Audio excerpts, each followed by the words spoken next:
করিম চাচা একজন বৃদ্ধ লোক যিনি একসময় খুব সম্পদশালী ছিলেন, কিন্তু এখন একা।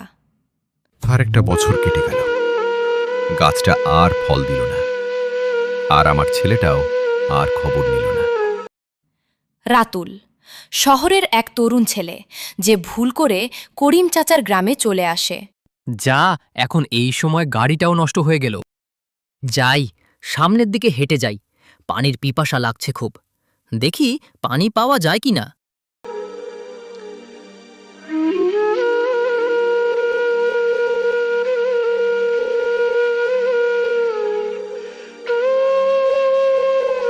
রাতুল তার গাড়ি নিয়ে গ্রামের পথে যাচ্ছিল। হঠাৎ টায়ার পাঞ্চার হয়। সে সাহায্য চাইতে করিম চাচার বাড়িতে আসে। চাচা, একটু জল পাওয়া যাবে? খুব পানির পিপাসা পেয়েছে, আর আমার গাড়িটা খারাপ হয়ে গেছে। এসো বাবা, ভেতরে এসো। জল কেন, একটু মুড়িও খাও। না না চাচা, ঠিক আছে, শুধু একটু পানি দিলেই হবে। ঘরের ভেতরে একটি পুরনো ধুলোবালি মাখা ছবি। সেখানে করিম চাচা তার ছোট ছেলের সাথে দাঁড়িয়ে আছেন। এটা কি আপনার ছেলে চাচা? হ্যাঁ বাবা, 10 বছর আগে শহরে গিয়ে আর ফিরে আসেনি। বলেছিল বড় চাকরি করে আমাকে নিয়ে যাবে।